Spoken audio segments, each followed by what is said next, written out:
All right, so it's Friday. We're going to make this a quick pod, as quick as we can. I don't have a ton to say, but I do have something that I want to say. So we're going to have a gem dropping session, and then we're going to get out of here. It's Friday. For some of you, it's spring break. Go ahead and kick that weekend off the right way. So without any further ado, we're going to jump into the 323 installment of the Louie T Network podcast. Starts now.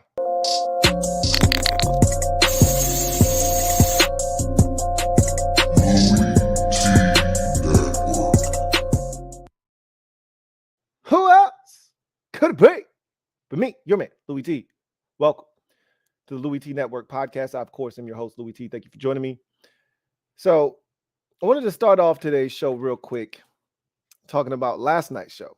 And as always, it was a lot of fun. Really, the last two nights have been extraordinary. Had a blast kicking it with the Commanders, Kings, Ed, Rico, and of course, Rio. That was an excellent show. If you haven't checked it out, please do yourself a favor and go and check it out. And, these are marathons, so you don't have to consume it all in one setting, okay? You can sit down, get your 30 spot, come back. If you got some errands to do, throw it on, get another 45. Like, you don't have to get them all in at one time. Last night was a marathon. It was about 5 hours and some change. First hour was just the three of us. So NFC East Super Friends was last night. It was a blast. Again, like it always is.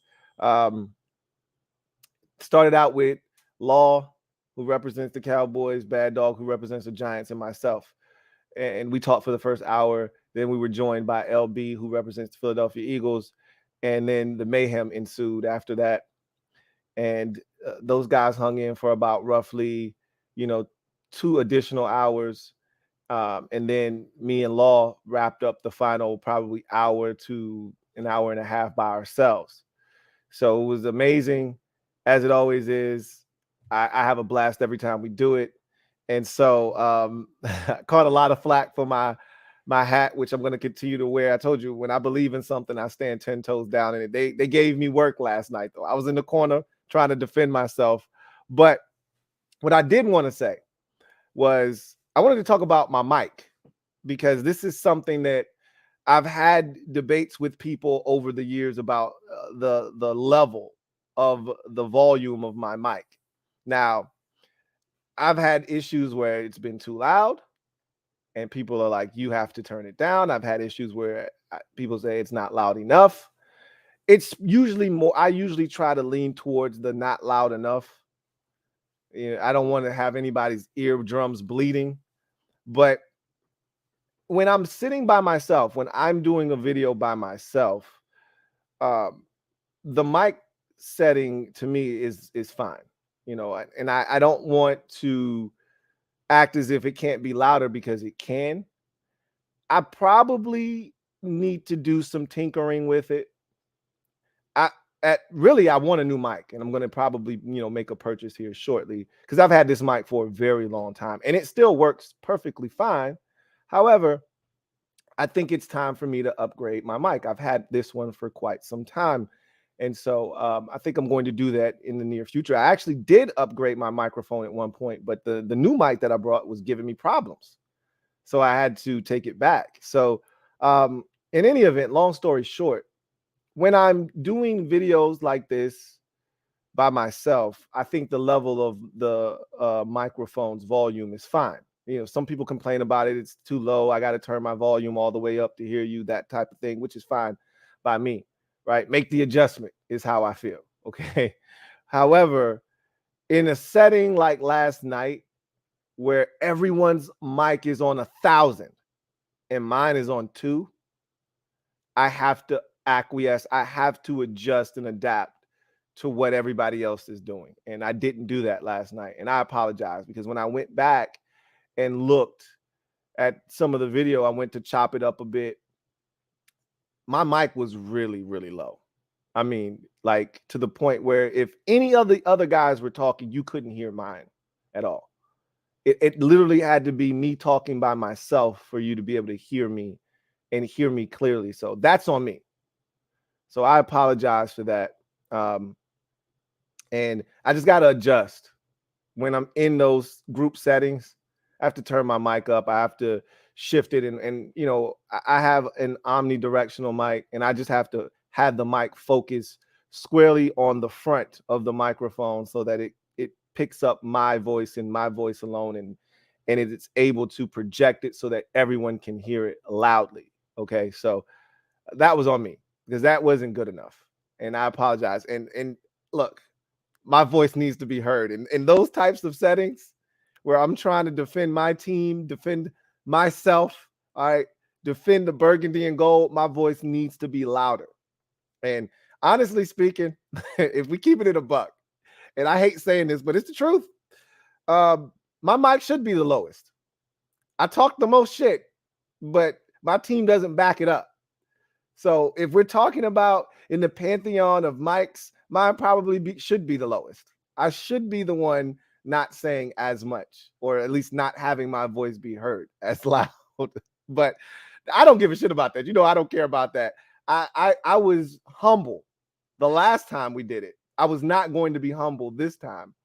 And so I need to make sure that my voice is a little bit louder. So with that said, I want to talk about the draft and the draft alone today. I don't really have any other, really topics that I really want to get to. I do want to say this before we jump into the Gem Droppin Session today. I saw that DeAndre Hopkins is being shopped. We talked about that already, but they've run into a bit of a snafu with him, and it's his contract. It's a lofty number. It's a big number, and he's no spring chicken, and he's not super old to the point where he's not still a dominant receiver in this league. We know when he plays and he's healthy, he's still one of the best in the league. But it's a lot of money for a guy that, you know, it could be past his prime. How old is DeAndre Hopkins? He's got to be either pushing 30 or he's got to be 30. But I don't think he's 32 or anything like that. I don't think he's that old. But I think he's got to be like 29 or 30. He's got to be somewhere in that area somewhere. Let's see how old he is right now. DeAndre Hopkins is 30 years old. That's right around where I thought he would be. So, and again, he didn't have a speed game. He doesn't have a speed game, never has had a speed game. So his game is going to age well because he's a physical, big body possession receiver. And all of those things will translate well into his 30s. And so that's not an issue. The issue is it's a lot of money for a guy. And I talked about this on another podcast episode. The league spoke. Like, they're lowballing dudes this offseason. We saw in certain markets, they are what they are. The safety market, the linebacker market, the running back market, they are what they are. But we've seen safeties get paid before. We've seen linebackers, and some got paid this offseason. The Bears opened up the checkbook for a couple of linebackers this offseason. We've seen guys get broken off. However, teams aren't spending frivolously this offseason. We've seen offseasons where teams were just handing out checks. They're not doing that this offseason. Everyone's trying to be fiscally responsible, and I think they're sending a message to the rest of the league, you know, to these players rather. Hey, man, if you're going to get broken off, you're going to have to earn it, and it ain't no fully guarantees out here. But DeAndre Hopkins' contract number is a big one, and that's a hurdle right now that the Cardinals are trying to clear to get him on another squad. And so we'll see what happens with that situation. I always contend, and I'll continue to die on this hill. If a team truly wants a player and they want the numbers to make sense, they can make it make sense. That's why the Lamar Jackson situation is so frustrating, because if Lamar Jackson was willing to take something that wasn't fully guaranteed, teams would have already, put a contract in front of them. But fully guaranteed scares people because as you're seeing with the Browns, it ain't really nothing you can do about a fully guaranteed contract. You're on the hook. You can try to play around with it and move money around, but you're gonna have to pay the piper at some point. You can't run forever. When you don't have a fully guaranteed contract, I can kick the can down the road and then find an exit route and get out of there with enough time to spare where I don't wreck. When it's fully guaranteed, there ain't no escape. If this ship sinks, you're going down with it. But ultimately, somebody's going to come and get him. I just don't know who it's going to be right now. But to me, trades like the one with DeAndre Hopkins don't make sense until you get to the draft and you don't get your guy. So much like A.J. Brown last year and Hollywood Brown last year, where you get these, day one draft night trades, that's when DeAndre Hopkins, to me, is a guy that you look to move. If you're not happy about how the board fell, you didn't get your guy in the draft, that's when a guy like DeAndre Hopkins makes sense. So I don't anticipate anything happening until we get to the draft. Things start to happen, and then a team says, all right, I'm ready to make a deal. So we'll see what happens with that situation. Anyway, I digress. Let's get to my gem dropping session, and that's all we're going to get to today is the gem dropping session. You ready? Let's do it. Let me drop this gem on your melon. Open your mind, let your conscience be free. You're now rolling with your man, LouieTeeNetwork. Open you up. Get you thinking a little bit. So I got to thinking, and shout out to my guy, Kyle, because it was my guy, Kyle, that got me thinking about what I'm about to bring to you guys today. So Kyle, on the last episode of the LouieTeeNetwork podcast, said, you know what? Something's up with the Vikings. You think they made a mistake not doing business with Kirk Cousins, pretty much saying, nah, Kirk, we good, man. Go ahead and play this last year, your deal out. Let's see what happens. And, I went into this long spiel about how in sports, specifically basketball, a lot of times you don't really see it in football. But in basketball in particular, you get stuck sort of like you're in quicksand. And in order for you to progress forward, you got to swing big. In the NBA, it's mandatory. If you want to win a championship, if you even want to be in the discussion to win a championship, you got to swing and swing big. It may not work, but you got to try something. You can't just stay status quo, because in that league, it's a league of stars. You got to have stars. You got to have a plan. Maybe a unique way of playing basketball. I talked about the Minnesota Timberwolves. They swung for the fences by trading for Rudy Gobert. It's not going to work, but they felt like they needed to do something. The Phoenix Suns were absolutely stuck with their core the way that it was with Mikal Bridges and Johnson and CP3 and Booker and DeAndre Ayton. They were stuck. Cam Johnson and they were stuck. They weren't going to win a championship. Their window had closed officially when they lost to the Milwaukee Bucks 2 years ago. That window closed. So they had to do something. And they traded for Kevin Durant. They swung big. It could work, and they could get a chip. If he's healthy, they're as good as anybody in the West. They don't have a deep bench. But when you got Book and KD, CP3 to me is useless at this point. But those two in particular, with Ayton, if you get good DeAndre, there's good DeAndre, and then there's bad DeAndre. If you get good DeAndre, they could beat anybody in the West and anybody in the NBA. But if one of those two guys, Book or KD, goes down for any amount of time, they're done. But they had to do something. And I feel like the Minnesota Vikings are at that same point with Kirk Cousins.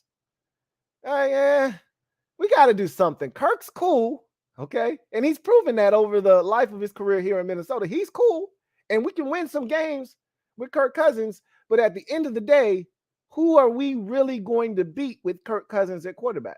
Now, a lot of times when you watch the Vikings, The offense is fine. Kirk's fine. It's the defense, which is ironic because before Kirk got there, the defense was the catalyst.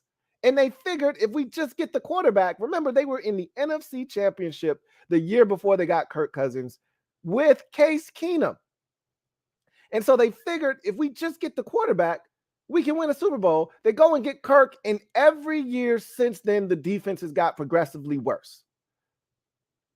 It's just crazy how that happens in this league. Kirk has been fine. He's had career years in Minnesota. He's not the problem, but he's also not the solution either. And they recognize that. And I think they're at a crossroads where they're saying, we're good, Kirk. Like, just play this last year. We'll see what happens. If you ball out, maybe we'll talk. If not, if it's more of the same, we'll let you play somewhere else. But it got me to thinking, why are the Vikings cool on Kirk? Why are they cool on just letting him play this last year? That's not cool going in to the final year of a contract with a quarterback where you just don't have an answer on the roster. That's not cool.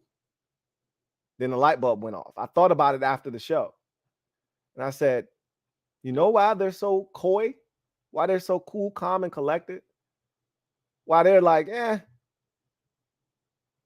just play out the last year, Kirk. We'll see what happens. The reason they're so easy on that situation is because they're thinking about drafting a quarterback in the first round. Now, they're not alone, okay?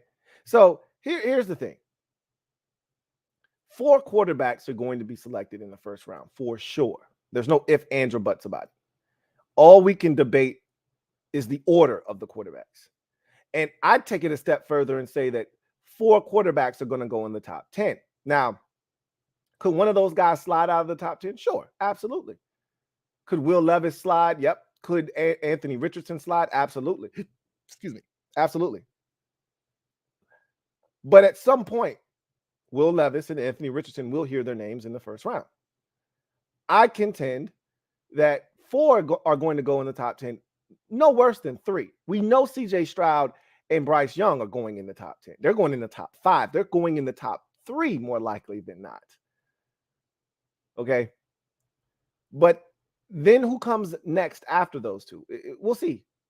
Someone could throw a monkey wrench in this thing and take one of the 2 guys that could easily slide and go with the upside over, say, a Bryce Young, take a Will Levis or an Anthony Richardson, and then, Bryce Young would then be the next one in the pecking order. Whatever happens, you're going to see at a bare minimum 3 go in the top 10. I think it's ultimately going to be 4, where all 4 of them, Richardson, Levis, CJ Stroud, and Bryce Young, all go in the top 10. Then I said to myself, not every year, but in drafts like this, where it's a really good class that people around the league believe in, where you're seeing 3 or 4 guys go in the first round, possibly 5, like 2021, like 2020, like 2018. When it's a draft like that, there's always a guy that comes off the pace and shoots up the board to round out the group. In 18, it was Lamar Jackson. Shot up to 32. Everybody was kind of, questioning how does he fit into the NFL game. He's such a dynamic athlete. You remember there was conversations about should he, run at the combine, which he ultimately didn't. Should he change positions and work out as a running back, which was a joke. 5 quarterbacks went in the first round that year in 2018. Lamar Jackson ended up going at number 32 to the Ravens. 2020, you had 4 quarterbacks go in the first round. There was Tua, there was Joe Burrow, there was Justin Herbert, and there was Jordan Love. 4 quarterbacks went in the first round. And Love hung around, even though he had a rough final campaign at Utah State. He hung in there and ended up going in the first round to the Green Bay Packers. 2021, 5 quarterbacks went in the first round. We knew that was going to be a big-time QB draft. 5 went in the first round, and we're still figuring out who's who, okay? Trevor Lawrence went number 1. Zach Wilson went 2. Then there was Trey Lance. Then it was Justin Fields, and then it was Mac Jones. 5 went in the first round. And in that draft, Zach Wilson shot up, right, all the way to number 2. And in the 18 draft, Josh Allen shot up, right? He was a guy that people looked at and said, we love him. And then that last season wasn't great at Wyoming, and he fell a bit. And the Bills said, well, we'll stop the slide. And we call it a slide. He's selected 7th overall. Okay. It's not like he fell, to 25 or something like Aaron Rodgers. But he easily could have gone number 1 that year. And the Seahawks wanted to take him number 1. They tried to trade Russell Wilson. We had this conversation. They tried to trade Russell Wilson to the Browns for the number 1 overall pick so they could take Josh Allen, number 1 overall. And the Browns said, nah, we good. And they took Baker Mayfield. So at the end of the day, we see guys shoot up boards. Joe Burrow shot up the board in 2020. He went from a 3rd round pick when that season started at a bare minimum. His best evaluation before the season started in 2019 at LSU was a 3rd round pick. That was as good as it was going to get for him. Then he puts up one of the greatest college football seasons we ever seen from a quarterback. He ends up going number 1 overall. So now you look at 2022 or 2023 rather, excuse me, and similar set of circumstances. We know Stroud, we know Young, we know Levis. Richardson's a wild card. And then there's Hendon Hooker. And had he been able to work out, had there been no ACL injury for Hendon Hooker, Tennessee's season doesn't end the way that it did. They were getting blown out before he got hurt by South Carolina. They were going to lose that game whether he got hurt or not. So it didn't matter. They weren't going to play in the SEC championship because they were going to lose to South Carolina. But had he not gotten injured, I think he's right in the mix as a top 3 quarterback in this draft class. I think if not for the injury, we're having a different discussion. I think his tape specifically last year, and I get a little uneasy when there's only 1 year of good tape. But it was such good tape last year that you can't ignore Hendon Hooker. And I've already talked about up here in the cabeza about Hendon Hooker. It's a la Jalen Hurts.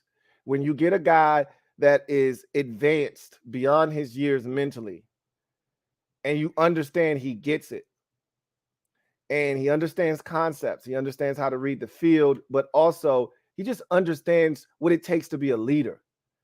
And you can listen to him when he talks. You can see how players rally around him, and you understand this guy's different. He's different. He's cut different. Teams respond well to that. Not to mention, he had a hell of a season. And in some of the biggest games, he played some of his best ball. Obviously, the Alabama game sticks out like a sore thumb.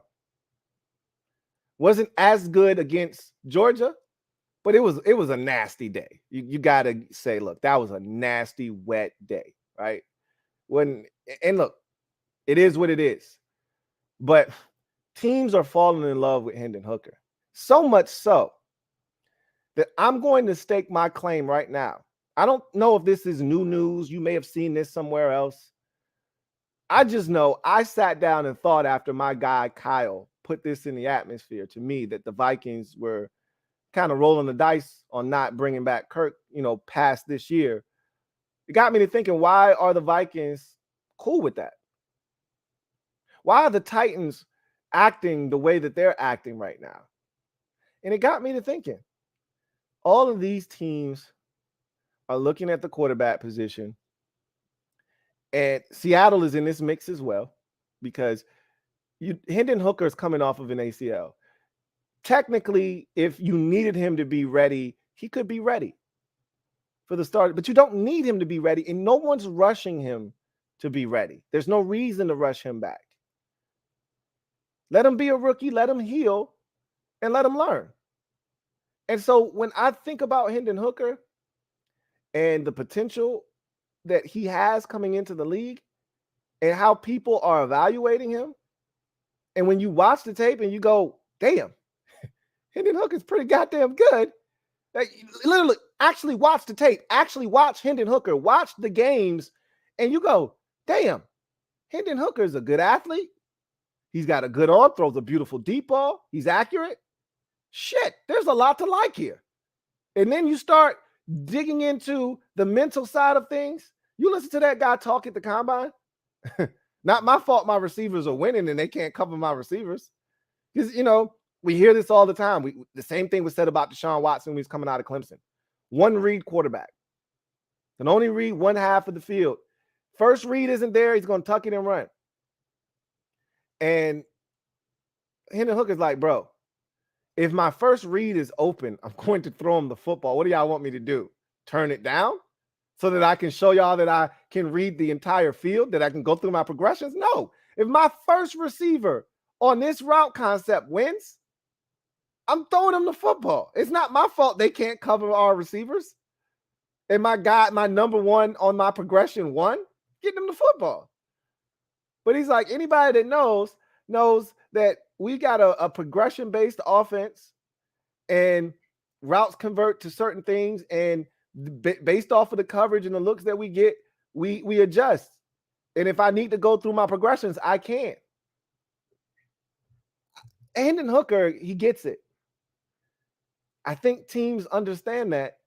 And I look at 3 teams in particular in this draft. And I say, they're interesting. I'd add in a 4th as well. So for me, Seahawks are first because they have the first crack at it. And they have 2 cracks at it. So they don't have to pull the trigger on Hendon Hooker at 5 if they don't want to. They could surprise everybody and do it.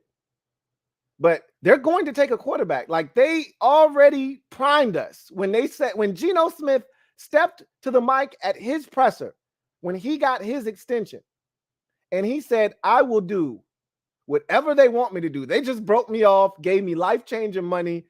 I'll mentor any goddamn body y'all bring in here. Okay? You can give me a 6-year-old kid. Give me the starting left guard's nephew. I'll mentor him. I don't give a shit. Give me the GM's grandson. I'll mentor him. I don't give a damn. Pete Carroll and the rest of the front office taking selfies and ussies with every quarterback in the draft.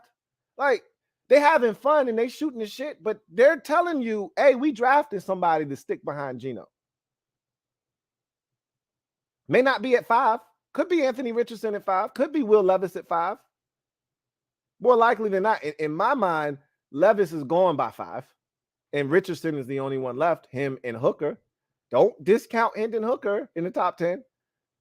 I wouldn't be surprised if that's a draft curveball that people didn't see coming. Richardson probably goes before he does, but I wouldn't be shocked if he didn't.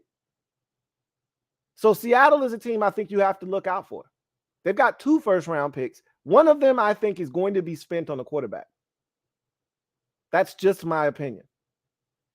The next team I think you've got to start taking a look at, and really, I'm not sure what the hell they're doing. It kind of feels like they're setting themselves up to get Caleb Williams next year, and I think they're as good as any team. They've got as good a shot as any team in the league, is Atlanta. Now, they're sitting there at 8. There's a chance Anthony Richardson could be sitting there at 8. Will Levis could be sitting there at 8. Hendon Hooker, more likely than not, will be available at 8. They're going with Desmond Ridder. They got Taylor Heineke. I think they're just going to roll with that crew, right? Because in their minds, you know, I hate the low-hanging fruit narrative of, hey, let's just roll with X quarterback. If he stinks, we'll be able to get Caleb Williams next year. That's to me the dumbest thing that people say every year about a draft, right? Next year it'll be this quarterback. Hey, if just start this guy, if we suck, we can get X quarterback. You know, 2 years ago, it was Trevor Lawrence. Hey, let's just start this guy. If we suck, we can get Trevor Lawrence.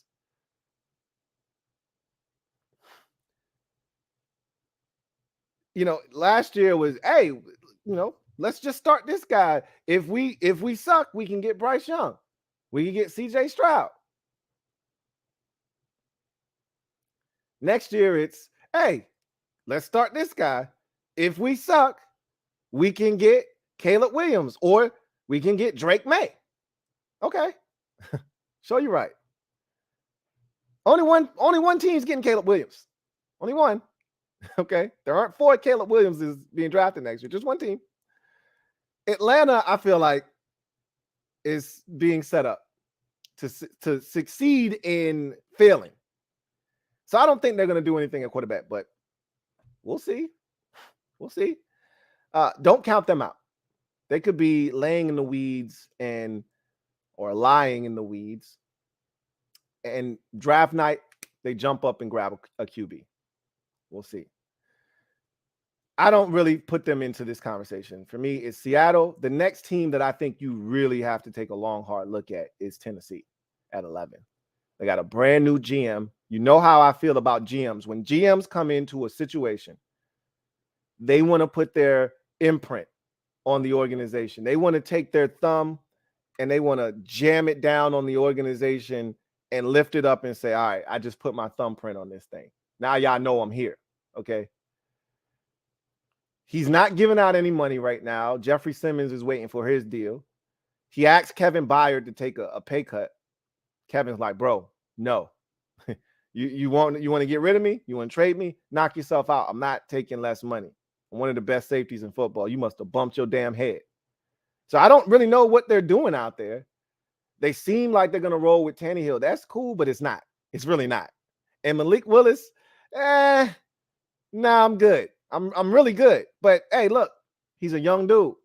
And they may say, hey, he just needs to develop. He needs a little bit more saison. He needs a little bit more seasoning. Let's just let him cook a little bit. He'll be fine. That could be the case. Or they could take a guy that's right in their backyard that they should have intimate knowledge of in Hendon Hooker and say, this guy's the future of the quarterback position in Tennessee.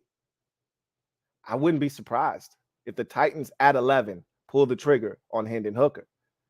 I'm telling you, Hendon Hooker is going to be a hot name as we get closer and closer. This is the final day of March. The calendar will turn to April tomorrow. I assure you, as we get deeper and deeper into April, the name you're going to hear the most at the quarterback position is Hendon Hooker. It is going to start to bubble. I'm just warning you right now in advance, so you're not shocked when it happens. Titans, to me, are right in the mix. Then I think the next team that you have to start looking at and saying, do they really believe in their situation? Is Tampa Bay, as they sit there at 19. Yep, they signed Baker Mayfield. They don't love Baker. They like Bake. They don't love Bake. Clearly, they don't love Kyle Trask. All right, he's not really getting an opportunity. They claim it's going to be a competition. Okay, we'll see. But if you really liked Kyle Trask, if you loved him, he'd be getting the opportunity right now. This was the chance. He learned from Brady for 2 years. Now he should be playing. He's not. So clearly, they don't love Kyle Trask. They might like him. They don't love him. They can't love Baker Mayfield. They just met him. Tampa Bay, to me, is in that mix as well. Because wherever Hendon Hooker goes, he's not playing this first season. Doesn't need to play. He needs to heal. Sort of like Tua when he was selected, right? That first year, he wasn't meant to play until they could clearly see that the hip was good. And they got to week number 7, I think. After the bye week, they were 3-3. They went into their bye and they came out of the bye and they said, all right, Tua's ready. Let's let him play. But they needed to have that bridge quarterback. The Titans have one. The Falcons have a guy that they're going to roll with. They got Taylor Heineke, right? The Seahawks definitely have one in Geno Smith. Wherever Hendon Hooker goes, the Bucs have Baker Mayfield. Wherever he goes, he's not going to be viewed as the starter immediately. Not because he can't handle it, just because they want to make sure he's fully healthy. No need to rush him. But the team that I think is ultimately going to take him, if nobody else in front of the teams that I just mentioned, Seattle's at 20 again, and you gotta focus in on them as well. That second time around, if they don't take a quarterback at 5, gotta look at Seattle the second time around. Because Hendon Hooker is very similar to Geno Smith. Very similar to when Geno was coming out of West Virginia. So if you're talking about a guy that could mentor Hendon Hooker and help him see the league from a different perspective, it's Geno Smith. Similar size, similar talents, similar qualities and traits, except Hendon Hooker is way advanced mentally than when Geno Smith came into the league.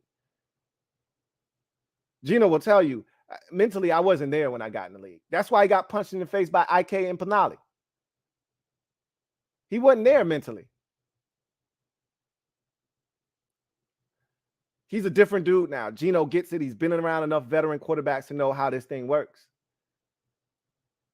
So look out for Seattle at 20, right behind Tampa at 19. But the team I ultimately think is going to pull the trigger is the Minnesota Vikings at 23. It makes too much sense. As I sat and thought about Kyle, he said, we didn't give Kirk the money, and we were cool with that. We weren't even looking to engage. What's up with that? And I'm like,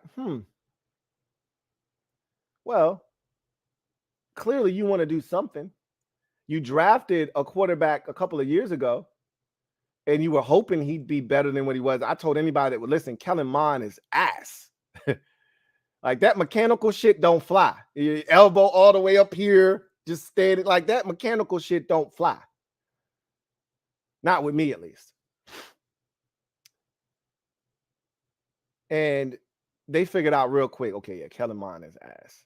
You're right. He's ass. I said Jamie Newman's ass. The rest of the league said, you're right. We're not even going to select him. Told Jamie, I said, Jamie, go back to Georgia, bro. Go back to Georgia. That weak-ass Wake Forest offense you was in, shit is not inviting to the league. You want to know why Sam Hartman went to Notre Dame?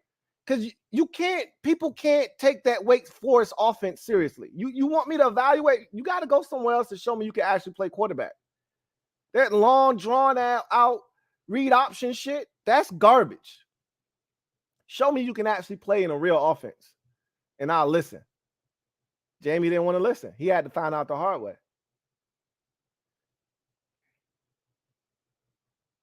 You look at Hendon Hooker, and it makes a lot of sense, a place like Minnesota. Definitely won't have to play. Kirk doesn't get hurt. Won't have to play at all in 2023. He'll learn from a really good quarterback in his league. And when he's ready to go, he's going to have weapons around him. He's got the best receiver in football. He's got a really good running back. You know, they're going to continue to build that offense. They moved on from Thielen, but they're going to continue to build that offense. It's a great situation for him to be drafted into, sit for a year, and be ready to play next year. Be fully healthy, absorb the playbook, because their head coach isn't going anywhere. So he can learn the playbook. Kevin O'Connell will immerse him in that offense, and then he'll be ready to go in 2024. And now you got your guy. He goes to Tampa, and he'll play this year because Baker Mayfield probably isn't going to be the guy there. We'll see. Bake could have grown up, could have learned a number of things from what was a tumultuous season last year where he played on 19 different teams. I mean, how often do we see that where a guy plays on that many squads in 1 year, right? But at the end of the day, did he play? Am I tripping? He only played on 2 teams, but he was on 3 different rosters. Started out on the Browns roster, was traded to Carolina, and then he ended up in LA with the Rams. Felt like he was on 16 teams last year. It was only 3. 2 during the season, which is not uncommon when a guy gets traded. Anyway, I digress. Seattle probably won't have to play as long as Geno stays healthy. So that and Geno signed a multi-year deal. I think a guy like Anthony Richardson makes more sense than a Hendon Hooker, because I think Hendon only needs to sit for a year. Really doesn't even have to sit for the whole year. Similar to Tua, by week 6, 7, he'll be ready to go, like fully ready to go. Because again, from all reports and all things sound like they're going well with his rehab, he could actually be ready, like in camp, to perform, to take reps, things of that nature. And so, you just want to give him a chance. No reason to rush him. But if Geno continues to play like he did last year, there's no reason to move on from Geno for the next 2 years. Geno signed a 3-year deal. There's no reason to move on from Geno, until after, 2 years, which is what I think a guy like Anthony Richardson could use 2 years. Use him as a gadget dude, bring him in certain packages, but he doesn't need to be the full-time guy. So, in any event, those are the teams: Seattle, Tennessee, Tampa Bay, and Minnesota. And watch out for Atlanta lying in the weeds. But Hendon Hooker is going in the first round. We will have 5 quarterbacks selected in the first round of the 2023 draft. I am convinced.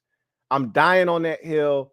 And I think ultimately Hendon Hooker is selected by the Minnesota Vikings at 23. But I wouldn't be shocked if Seattle pulled the trigger on him. Probably not at 5. If their guy is at 5, and let's say they are madly in love with Anthony Richardson, and he's there at 5, I can see Seattle pulling the trigger at 5. But let's say their guy is Will Levis, and Levis goes 4th overall to Indy. Then they say, you know what? Well, our backup plan is Hendon Hooker, but we'll take him at 20. Look out for Seattle. Look out for Tennessee at 11. I really think the Titans make a ton of sense. To me, if it's not Minnesota, it's because Tennessee took them first. That's Tampa, I think, is actually going to give Baker a chance. I think they're actually going to give Baker a chance. I don't think they're going to draft a quarterback. Not in the first round, at least. However, Tennessee, I could see, because again, Malik Willis was taken by the last regime. He was taken by John Robinson. Rand Carthen has absolutely 0 ties to Malik Willis. He could give 2 shits about Malik Willis being selected last year. That ain't my dude. That's not my problem. So I could easily see a scenario in which Rand Carthen comes in and the first thing he wants to do is get his quarterback. One could be sitting there for him at 11. If it's not Tennessee, then I think it's Minnesota. So, what says you guys? We'll get to the comment section. Y'all know how this works. If you don't, let me school you real quick. Use the hashtag LouieTLive to have your comment read on the air if it's pertinent. We'll get to it if time permits. If not, super chats are the way to ensure that your comment gets read. And today is a short, abbreviated pod, so I'm just going to be upfront with you. Don't know how many hashtags we're going to get to today. So if you want to ensure that your comment is read, super chats are the way to do that. So let's get to the comment section. See what you guys have to say. John Perez, thank you for the super chat. Greatly appreciate you. Thank you for being a member of the MOBB. My guy, JP writes, how come you hate Will Levis so much? I don't hate Will Levis. It's amazing how so many people take a criticism or you talk about certain aspects of a player and you just automatically equate it to hate. I don't hate Will Levis. I don't love his game. There are aspects of his DNA profile that I love. I love his size. I love his arm talent. I love his athleticism. There's parts of his game that I absolutely love, but I don't love everything about Will Levis. I don't love his moxie. I don't love his consistency. He's not a consistently accurate quarterback. I didn't think he played his best football in some of the biggest games. That Florida game really bothers me this season. Early in the year, big time game, you're undefeated. against the Gators, and I thought he did not play very well. So I'm just not the biggest fan of Will Levis, but he's got talent. I don't hate Will Levis. I don't love him. And that's okay. We don't have to be at extreme ends of the spectrum, right? There's an in-between. With you, JP, is really extreme. You either love a dude or you hate a dude. I don't have either for Will Levis. He's somewhere in the middle. Video channel. Thank you for the super chat. Greatly appreciate you. My guy, video channel writes, Lou, you were solid last night, taking on all three and holding on strong. Now, could you see Carolina surprising and taking Richardson at 1? I can't. Because you have to get this right. Richardson is not a sure thing. Stroud and Bryce Young, barring injury, especially with Young, but those two are sure things. And there are no sure things in the NFL draft, specifically at quarterback. There are no sure things. They're as close as you're going to get in this year's draft. Okay? Carolina can't F this up. While there's tremendous upside potentially with Anthony Richardson, there's also, he's got the lowest floor of any of these quarterbacks, along with Levis. But he's got the lowest floor. So you can't stake your claim if you're Carolina. You can't come up from 9-1 on a hope and a prayer. You got to come up to number 1 and get a guy that you know is going to lead your team for, at a bare minimum, the next 7 to 10 years. And those two guys are CJ Stroud and Bryce Young. I've contended already. I think it's going to be CJ Stroud, but don't discount Bryce Young. But I would be absolutely floored if it was Anthony Richardson. Floored. Cruising 26. Thank you for the super chat. Greatly appreciate you. It's been a while, man. Good to hear from you. Right. I usually agree with your takes, but Sam Howell take last night was crazy. That's good. I want you on board with the rest of those guys. So, because I know you, all these other people that are talking noise, I don't know them. So I won't come back for them. No way you and the Commanders fan think Sam Howell is the answer, but I'm coming back for your ass, just like I'm going to come back for the rest of them. I'm going to have my shit locked and loaded cruising 26. All right?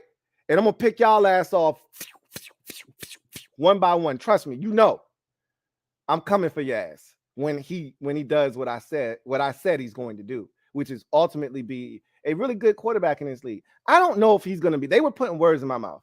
I don't know if he's going to be the best quarterback in that division. I think he has the potential to be the best quarterback in that division.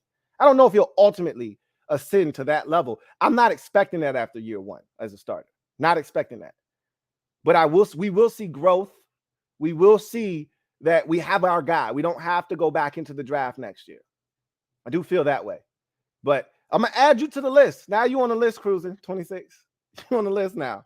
And you can't get off the list now. I'm coming for y'all. Just know. And if I'm wrong, you know where to find me. And you can fry me up, and I'm going to sit here and I'm going to take my lumps. But just know, I'm not letting y'all slide on this. Okay? Because they came after me heavy last night. They had me in the corner, man. All I could do was put my hands up. I felt like I was in the what's the name of the group? Oh man. My mind's playing tricks on me. You remember that video? I'm tripping. I'm going back too far for some of y'all, man. Let me go on about my business. JP, thank you for the super chat. Greatly appreciate you. Double up. Thank you for doubling up. Who writes?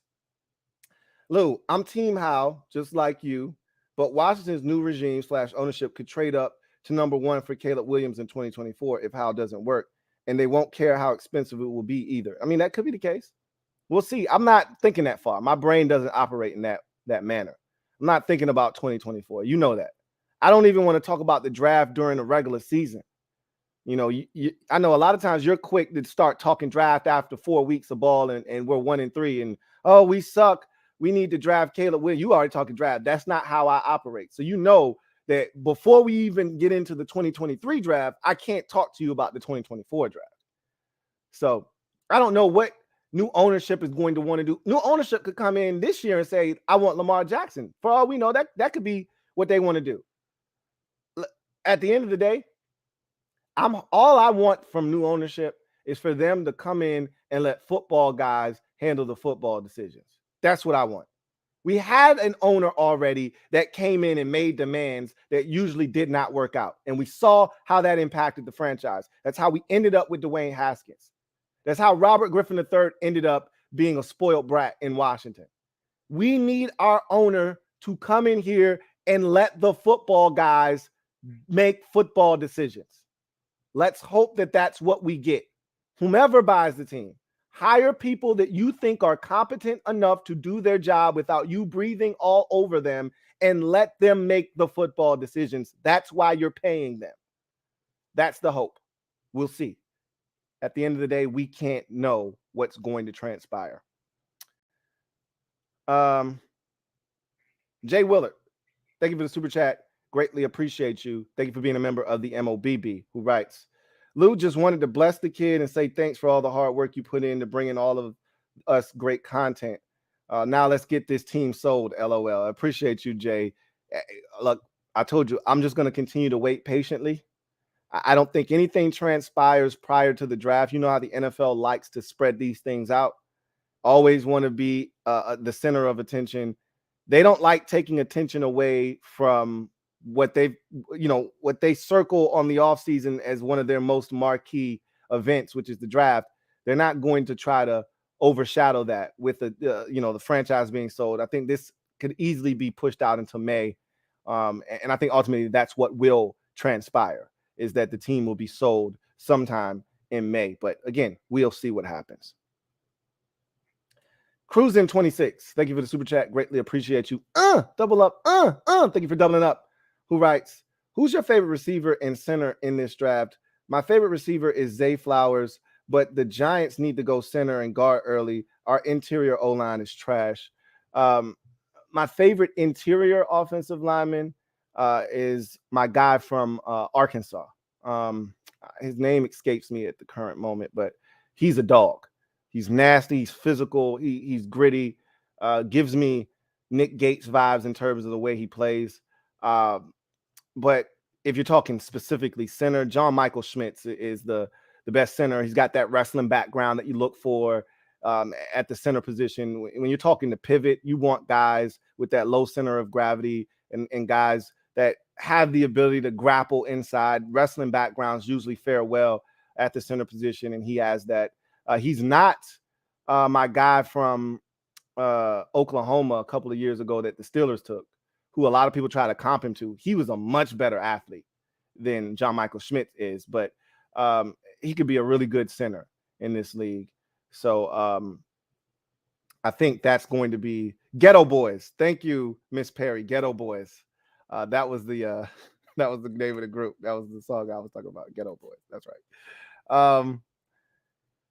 Yeah, I feel like Smith is going to ultimately be the best center in this year's draft class. So if you're looking for a guy, that's probably where you're going to be looking at. Tipman, Joe Tipman is the center, the guard from Arkansas that I really like. So those would be the two guys that I circle again in the area that you are 26 or 25 rather in draft. Those are the type of guys that are going to be available. I think those are the guys that will probably be in your wheelhouse. My favorite receiver, if you're talking the best of the best in this draft, my favorite receiver is Jackson Smith-Njigba. I think he's going to be a star. And he's not the fastest guy in the world, but boy, can he get open and separate. He's going to be good. I hope you don't get your hands on him. But if you're talking about somebody later, my absolute favorite receiver in the draft after Jackson Smith-Njigba is Tank Dell. I think somebody's going to get a hell of a football player in Tank Dell, man. I'm telling you, I wouldn't be shocked if he turned into like an Antonio Brown type. We'll see. But his quickness, he's got speed, he can catch it. I think he's got some, return ability that you may be able to take advantage of, like Antonio Brown in the league. I like Tank Dell a lot. But we'll see what happens. Thank you for that super chat. Reedy Davis, thank you for the super chat. Greatly appreciate you. Reedy writes, what up, Lou? Would you be mad if the Commanders took Hooker in the second or third round? He's not getting to the second or third round. I'm telling you right now, Hendon Hooker is going in the first round. Would I be upset? I would not love the selection, because if you take Hendon Hooker, effectively you've put the pressure on Sam Howell that if you don't get it done this year, then we're moving on.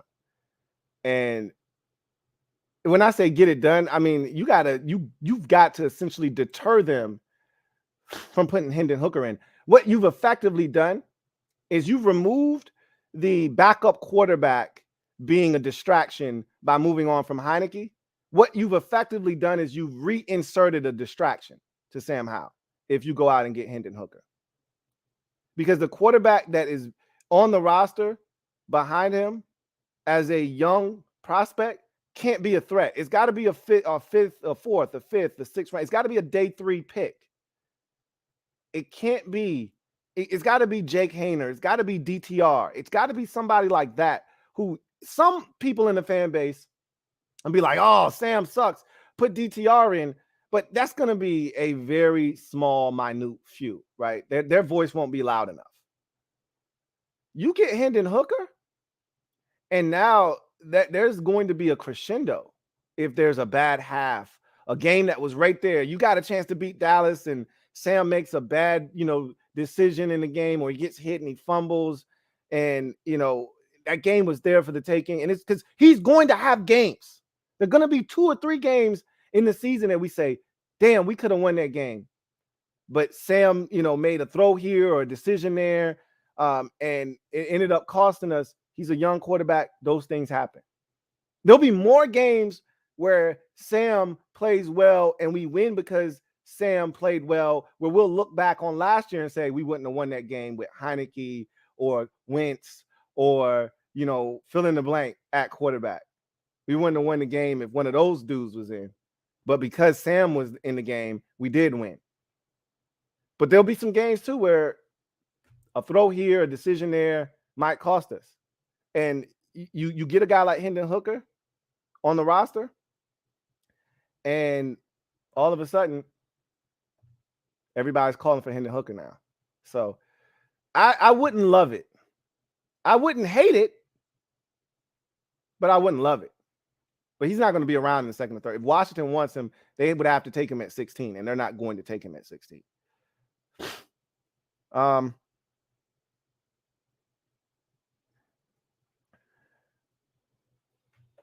JP, thank you for the super chat. Greatly appreciate you. JP writes, would Washington really take Bijan Robinson at 16? No. They love Brian Robinson way too much to do that. Absolutely not. And like I said, Bijan Robinson is a 3-down back.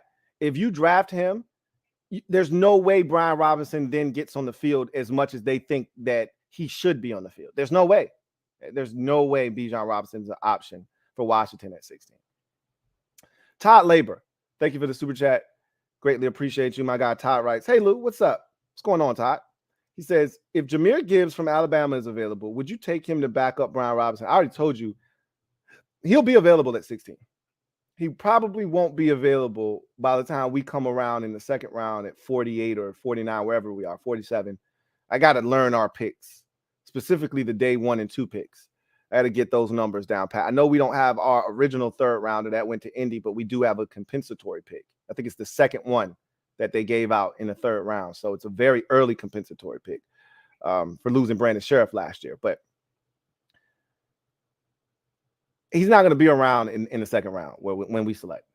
But he will be there at 16. But is that too rich for your blood in the first round? A lot of people have philosophies on taking running backs in the first round. I get all of that. And I'm not opposed to saying, nah, I'm good on a running back in the first round. I get that. I'm of the mindset of, yeah, no, let me get the running back in the first round, because if I'm not willing to give him a new contract, then I want to ride those wheels until they fall off. Give me 5 years. Let me pick up now that running back and say, man, don't do me like that. But they don't have a choice. They're under contract. If I pick up your 5th-year option, you don't have a choice. So at the end of the day, I would love the move, because that's the exact type of back that we're missing, and that's the kind of guy that we need and that they're looking for. But they also have come out and said, we really think that Antonio Gibson can fill the J.D. McKissic role. And we're actually looking for more of a backup running back for Brian Robinson, not a change of pace dude, because we think Antonio Gibson can be that. So I don't really know what direction they're going to go in, but you know how I feel about Jahmyr Gibbs. You know how I feel about him. Anyway, I digress. So with that said, I'm about to get out of here, and I'll take a couple of hashtags. Niners fan, who's your top wide receiver in this class? I think Zay Flowers is a sneaky favorite for many teams. I've already said Jackson Smith and Jigma is the guy that I wouldn't want anybody in my division to draft. So by those standards and metrics, he's my favorite receiver in this draft class. The only thing I questioned with him was the speed. He ran anywhere from a 4.48 to a 4.52. That's plenty fast for what he already brings to the table.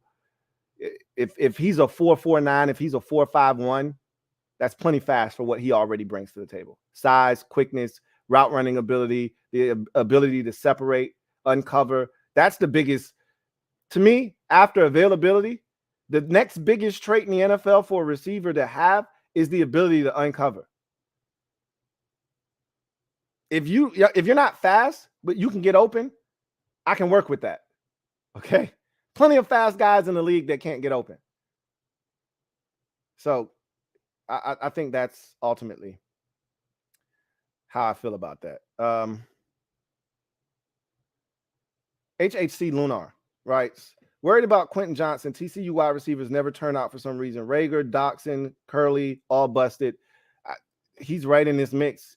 Steve Smith was talking about this kid, and he said, 1 minute you love him, the next minute I'm scratching my head. That's exactly how I feel about Quentin Johnston. Like, he's big, but he never really truly high points the football. He's fast, but you don't actually really see the speed a lot of times. So there are times where he opens up and you see it. Then there's times where you're like, bro, you should be running away from this guy. Why is he catching you? Why aren't you separating from him? So he's an enigma. You know, he's one of those dudes, buyer beware. That's all I'll say on Quentin Johnson. Buyer beware. HHC Lunar writes, I think Max Duggan is a sleeper in this draft. To me, if he lands in the right spot, he's the Brock Purdy or the 2016 Dak of this class. I'm not as high on him. And there's a reason why TCU was desperately trying to replace him and it actually had benched him. And if it were not for an injury, he wouldn't have even gotten back into the lineup. There's something not there with Max Duggan. But then again, I hear a lot of people echo the sentiments that you just did, that they really like him. And I like his competitive spirit. I like that. I like his toughness, his physicality. He's a sneaky athlete.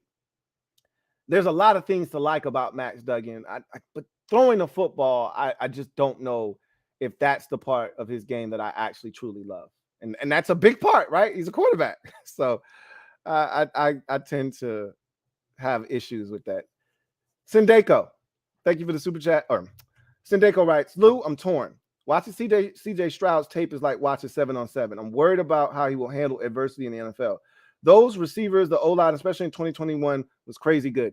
That's always a conversation around Ohio State receivers, quarterbacks rather, is their athletes are so much better than everybody else's, specifically in the Big Ten.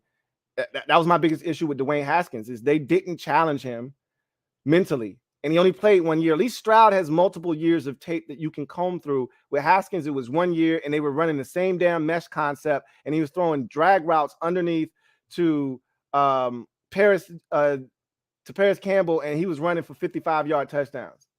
You know, or he was throwing, you know, a deep touchdown to Terry McLaurin with no defender within 8 yards of Terry McLaurin. Like, but there are games where you see him thread the needle. And that Georgia game, again, if you're buying stock in CJ Stroud, the Georgia game is the separator. It's the differentiator. It's the one that sells you and says, hey, he's the one. That's the game. So I get it. Again, I'm a Bryce Young guy, so I understand where you're coming from. But I'm not mad at anybody that thinks that CJ Stroud is the answer. I wouldn't have a problem with that.